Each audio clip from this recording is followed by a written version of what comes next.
ማስተር ደግሞ በአንተ ትልቅ መሆን ደግሞ ከወፍጭ ቤት ላትወጣ ትችላለህ። ጤፍ ተሸከም ሊልህ ይችላል። በአላህ ነው ያለው። ስለዚህ ሐላል ከስብ ላይ ልዩ ጉጉት ማድረግ ያስፈልጋል። ልክ ዑለሞች እንዳሉት ሐላልን ከስብ የሚበላን ሰው ከምንም በላይ በራሱ ላይ መረጋጋት አላህ ይሰጠዋል። ያኒ ጦማኒነት ሰኪነቱል ቀልብ አላህ ይሰጠዋል። ይረጋጋል። ሁሌ የተረጋጋ ሰው ነው። ከዛ በላይ ደግሞ ሐላልን የሚበላ ሰው ልቡ ለስላሳ ነው። በሰው ችግር ይጨነቃል፣ በሰው ሞት ያዝናል፣ በሰው ህመም የሆነ ጥረት ያደርጋል። በቃ ለሰዎች ይጨነቃል፣ ድርቅናም የለውም። ከምንም በላይ ደግሞ ሐላልን የሚከስብ ሰው ዱዓውን አላህ ይቀበለዋል። በኖርነው ቁጥር የተለያየ ሐጃዎች ይመጣሉ። በእነዛ ሐጃዎች ዱዓ ይፈልጋል። ያለ ዱዓ የሚፈታ ነገር የለም። ዱዓውን አላህ ሙስተጃብ ያደርግለታል። የዚህ አይነት የሚንቀሳቀሱ በላባቸው የሚበሉ ሰዎች ምን ጊዜ በዚህ ምድር ላይ ቀና ብሎ መሄድ ያለባቸው እነዚህ ሰዎች ናቸው። አንቺ በጥረትሽ የምትኖሪ በተቃራኒ ባልሽ በወር ደሞዝ እየተሯሯጠ የኮሚሽን ስራ እየሰራ ትንሽ ሱቅ እየከፈተ የቤት ኪራይ ለመክፈት እየታገለ ትምህርት ቤት ለመክፈል እየታገለ የኖረ ባልሽ ይሄንማ ቤት ሲገባ እግሩን እጠቢው። አንቺ ነሽ ትልቅ ባል ያለሽ። ከዚህ የበለጠም ዱንያ ላይ ትልቅ ሰው የለም። ሐላሉን እየከሰበ ዳቦ ይዞ የሚመጣ ባል፣ ሐላሉን እየከሰበ ዳቦ ይዞ የሚመጣ አባት፣ ሐላሉን እየከሰበ ቤተሰቦችን የሚመራ ወንድሜ፣ አንተ ትልቅ ሰው ነህ። ትንሽ ሆንክ እንዳይመስልህ።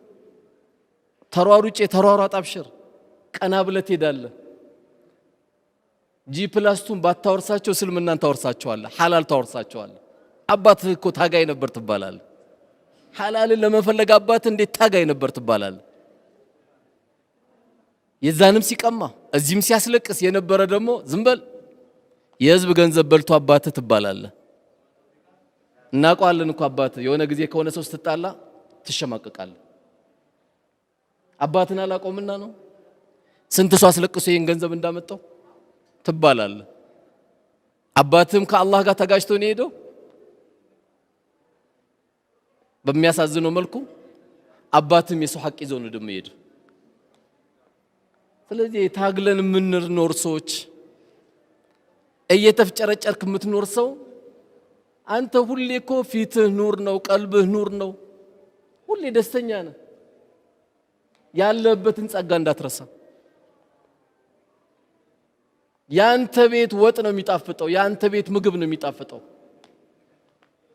እኔ ግራ ገባኝ፣ እንደው አልብቃቃለኝ እኮ እንደው ያው አንዳንዱ ሲጠየቅ እንዴት ነው የምንኖረው? እኔ እንዴት እንደምኖር ማላውቀው። አንዳንዱ በአስማት ነው ይላል፣ አንዳንዱ በረህመቱ ነው ይላል፣ አንዳንዱ ደግሞ እኔ አላውቀውም ወላሂ ይላል። በቃ ደሞዙ 14000 ብር ነው፣ የቤት ኪራይ 20 ሺህ ብር ነው የሚከፍለው። እንዴት ነው የኖረው ታዲያ? በረህመቱ ነው የኖረው። ብዙ አይነት ኑሮ ያላለ ወላሂ አንተ ትልቅ ሰው ነህ። የማንም እንባ ያልገባብን ህይወት የምትኖር ከሆነ ቀና ብለህ ትሄዳለህ። የሰው ቤት ለቅሶ ቤት ስትሄድ ቀና ብለህ ትሄዳለህ። ምንም የምትሸማቀቀው ነገር የለማ። ውስጥ ምንም ነገር የለም። ያስለቀስከው ሰው የለም። የሚያገላምጥ ደሞ መጣ የሌባ አትባልም። አንተ ጥረነዋ የምትኖረው የቻልካትን ያክል እየሞከርክ ነው ያለው። እዛ ስትሄድ እዚህ ጋር ዳቦ ቤት ስትከፍት እምቢ ሲልህ፣ ስጋ ቤት ስታደርገው እምቢ ሲልህ፣ ኪዮስክ ስታደርገው እንዴት ያምራል! ይሄ ህይወት ማለት እኮ ይሄ ነው። ገንዘቡም አይጣፍጥም እንጂ እንዲህ ካልሆነ አሜሪካን ግቢ የደከምከው ገንዘብና ከአሜሪካ የተላከልህ ገንዘብ እኮ አንድ አይደለም። ከአሜሪካማ ሲላክልህ ኡማውን ሁሉ ነው መጋበዝ የምትፈልገው። ምን ልጋብዝ ትለዋለህ? በቃ ጥብሲኑ ልቅቅል ይሁን ትለዋለህ። አሜሪካን ግቢ ሄደ ጥረት አድርገህ የደከምካት ሳንቲም ግን ትቋጥራታለህ። ቆይ እስቲ ይሄ ለእንትን ይሆናል ትላለህ። ይሄ ለእንትን ይሆናል። ልክ ደሞዝ ሲመጣ መድበከው የለም ገና 25 ላይ አይደለም ምን መድበው ለቤት ኪራይ፣ ለትምህርት፣ ለወተት ምናምን ብለህ ስላልደከምክበትና የደከምክበት ገንዘብ አንድ አይደለም። ስለዚህ ሐላል ከስብ ላይ የሆኑ አካሎች ስለቆሸሹ እንዳትቆሸሽ። የሆኑ አካሎች ኪሳቸውን ስላሳበጡ አንተ አይመለከትህም። አንተ ግን ትልቁን አንቺም የዚህ አይነት ባል የሰጠሽ የዚህ አይነት ወንድም የሰጠሽ ሴት ታድለሻል። የጓደኛሽን ባሏ የገዛላት መኪና እንዳታይ እሱና አላህ ነው የሚያውቁት። ያንቺ ከመኪና በላይ ባልሽ ትኩስ ዳቦ ይዞልሽ መጥቶልሻል ያሐላል። አብሽር ባለቤቴ በይው።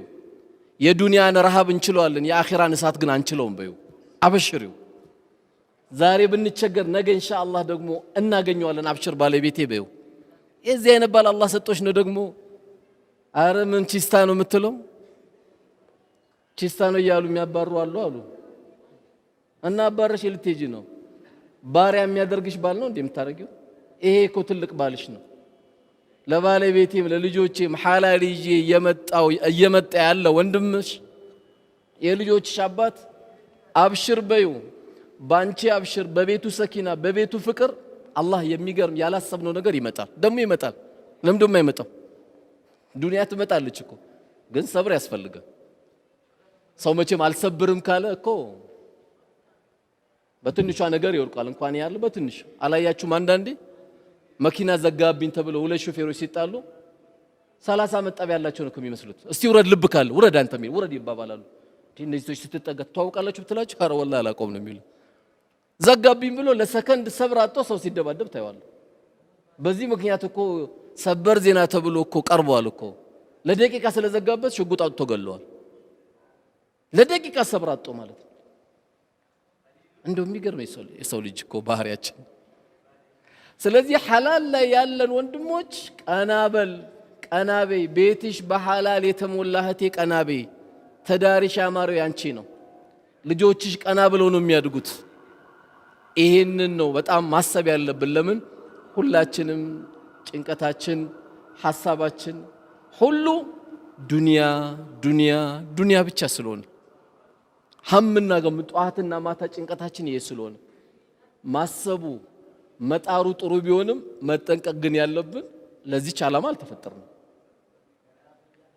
አንድ ሰው በምድር ላይ አለ የሚባል ዱንያ ቢኖረው ሰክሰስ ሆነ አይባልም። ይሄ ልጅ እኮ በዱንያ የተሳካለት ነው ተብሎ አይጣርም። አንድ ሰው ተሳካለት ያለው አላህ ነግሮናል። ፈመን ዙህዚያ አኒ ናሪ ወኡድኺለ አልጀነ ፈቀድ ፋዝ። ከእሳት አላህ የጠበቀው ሰው ጀነትን አላህ የወፈቀው ሰው ስኬታማ ማለት እሱ ሰው ነው አለ አላህ። ስኬታማ የሚባለው ይሄ ሰው ነው አለ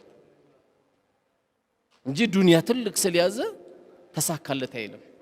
ስለዚህ ወደ ሌላ ነጥባችን ከመግባቴ በፊት ሐላል ከስብ ላይ ያላችሁ ወንድሞቼ በርቱ። አላህ ሱብሓነሁ ወተዓላ ባላሰባችሁት መልኩ በረካውን አላህ ያወርድባችሁ። ትልቁ ነገር በረካ ነው። አላህ በረካውን ያወርድባችሁ። ጥረታችሁን ቀጥሉ፣ የቻላችሁትን ቀጥሉ። አላህ ያለው ጊዜ ይሳካል። ካልተሳካም ለዛኛው አገር አስቀምጦልህ ነው። ውስጥ ሳያዝን ቤትን እየጠበክ የቻልከውን ያክል እያደረክ ነው መሄድ ካንተ የሚጠበቅብህ። እንግዲህ ሌላው በዚሁ ነጥብ የምናነሳው ሁለተኛው ነጥባችን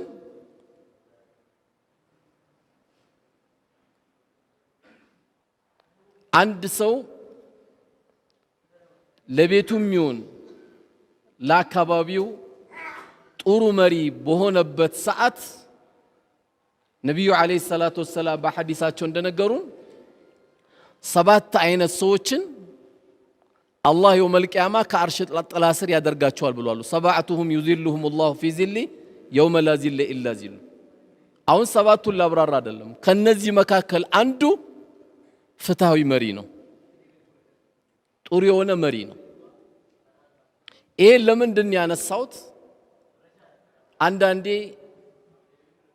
ሞባይል ሰርቆ የሚሄድ ብቻ አይደለም ሌባ፣ ወንበር ላይ ተሽከርክሮ ደግሞ በ30 ብቻ ፔሮል ፈርሞ ደሞዝ የሚቀበል አለ።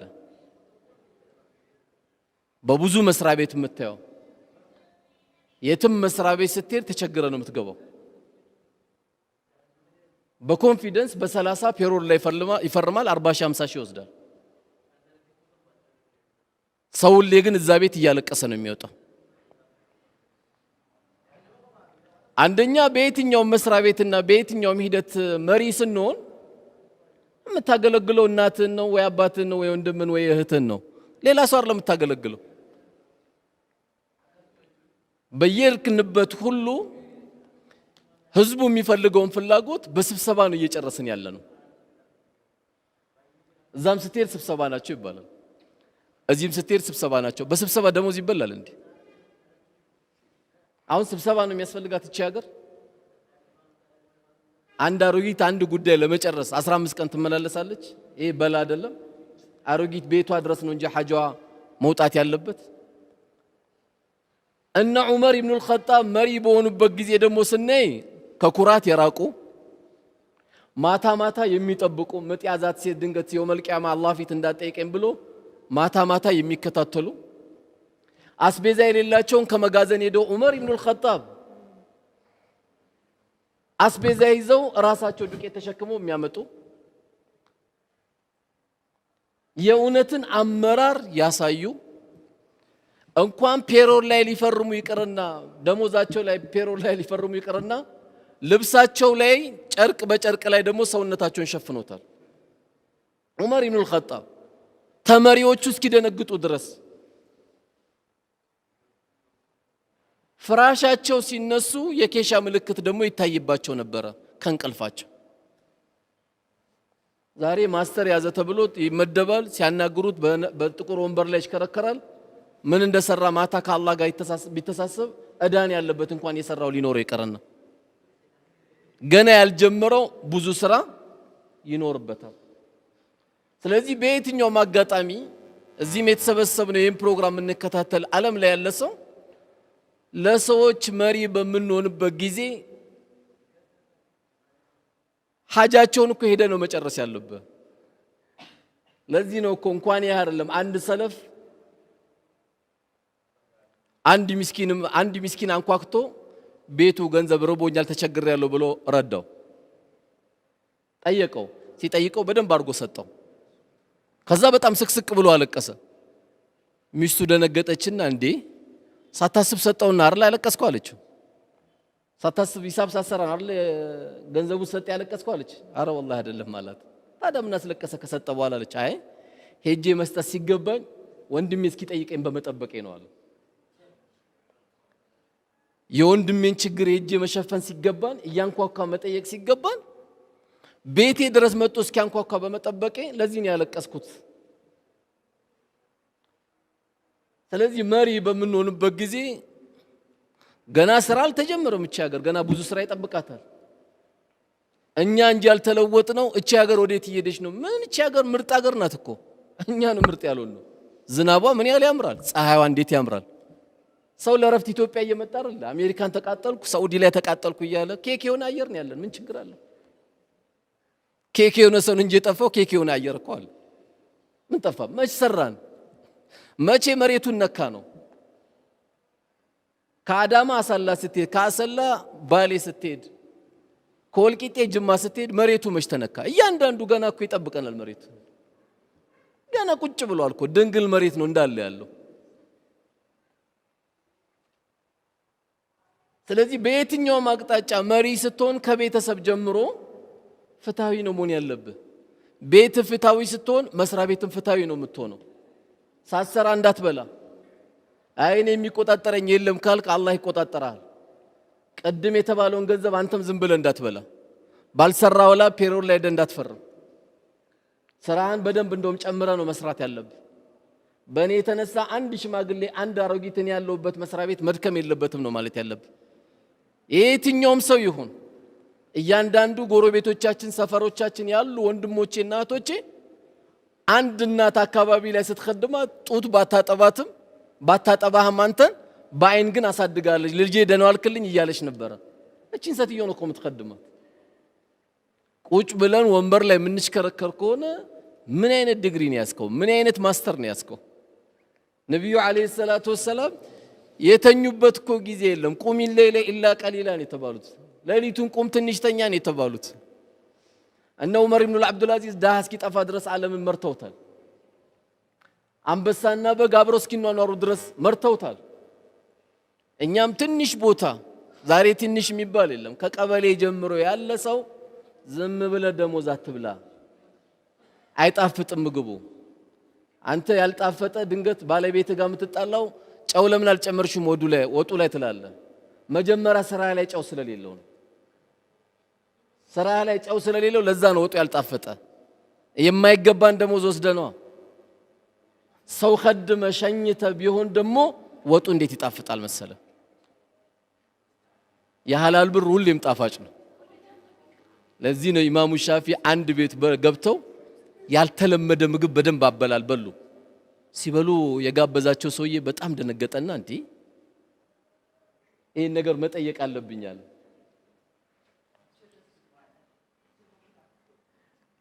ለምንድን ነው የዚህ አይነት አበላል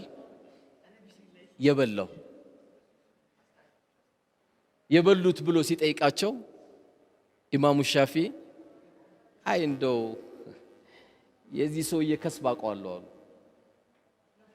ሐላልነቱን ስላረጋገጥኩ ነው በደንብ አድርጌ እንደዚህ የበላሁት ነው ያሉት።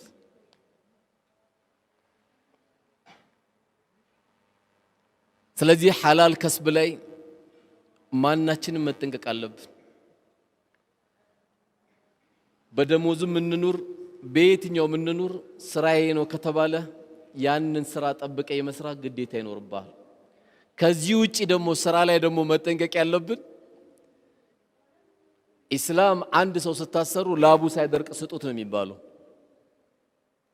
አንዳንዱ የቀን ሰራተኛ የሚያሰቃያለ 250 ብር ለመክፈል 300 ብር ለመክፈል ሲሰባሰብበት 10 ሺህ ይመጣበታል። ሞባይል ያጠፋል። በቀን ሰራተኛ ሰኞ ሽሮ እየበላ ማክሰኞ ሽሮ እየበላ ሮብ ሽሮ እየበላ ያለ እንደውም ምሳውን አንተ ጋብዘው ነበር እኮ ይሄን ገንዘብ መስጠት ያለብህ። ላቡ ሳይደርቅ መስጠት ሲገባው በሞባይል ደግሞ የሚያሰቃያለ ስልክ ባለማንሳት። ማንኛውም ሰራተኛ ሹክረን ተብሎ ቢቻል ቶሎ እንደጨረሰ ቶሎ መክፈል ያስፈልጋል። ይሄ ነው ከኛ የሚጠበቀው። ሌላው ማህበረሰባችን ላይ ካሉ ትልቁ ችግር ደግሞ ምንድነው?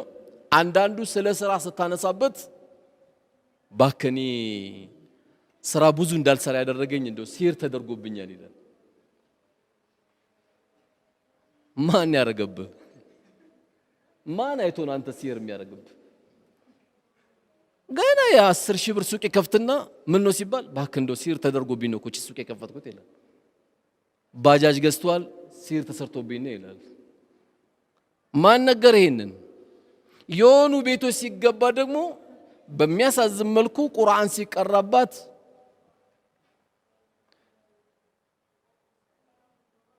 ሲር እንደተሰራበት ተናገር ይባላል። ቁርአን ሲቀራ የተናገረው ሁሉ እውነት ነው እንዴ? ቁርአን ሲቀራ ጅኒ የተናገረው ሁሉ እውነት ነው የሚል አለ እንዴ? የለም እኮ السحر الحق ሲር ሐቅ ነው አለ ነብዩ አለይሂ ሰላቱ ወሰለም እንዲሁ ነው ያሉት። ሲር ሐቅ ነው ብለውናል። ግን ቤተሰብ ከቤተሰብ ወንድም ከእህት ከወንድሟ ባል ከሚስቱ ሚስት ከባል ሄደን ስናስቀራበት ባለቤትሽ ሲር ተደርጎበታል። በማን? በአማቾቹ በሚስቱ በባል ተብሎ ይነገራል። ማን ይህን ሐቅ ብሎ ይነገራል? ሳሂሮች ምን ጊዜም አንድ የሆነች እውነት ከያዙ 99 ውሸት እንደሚዋሹ ነብዩ ነግረውናል አለይሂ ሰላቱ ወሰለም። ባልሽ ነው የሰራብሽ ሚስት ናት የሰራብሽ ሲባል ምንም የማታውቅና ምንም የማያውቅ ሰው ይሄን ሞራል ለማምጣት ምን ያህል ይቸገራል? ቤተ ዘመድ ሁሉ ይበተናል። በቃ በምንስ ሞራል ነው አንድ ሚስት ባሏ ላይ የምታሰራው? እንደው አንድ ባል እንዴት አድርጎ ነው ሚስቱ ላይ የሚያሰራው? ምክንያቱም ሲህር የሚባለው ነገር እኮ ከባድ ነው። ነብዩ አለይሂ ሰላቱ ወሰለም አቡ ሁረይራ በዘገቡት ሐዲስ እጅተኒቡ ሰብዐል ሙቢቃት አው ሙህሊካት ብለዋል እኮ 7 አጥፊ የሆኑ ወንጀሎችን ተጠንቀቁ ብለዋል። الشرك والسحر وقتل النفس التي حرم الله إلا بالحق وأكل الربا وأكل المال اليتيم والتولي يوم الزحف ብለው ተናግረዋል። በአላህ ላይ ማጋራት፣ ሲህር፣ ወለድ መብላት፣ የየቲሞችን ገንዘብ መንካት፣ በጦርነት መሸሽ ብለው 7ቱንም ነግረውናል። ሁለተኛ ደረጃ ራሱ ያስቀመጡት ሲህር ነው።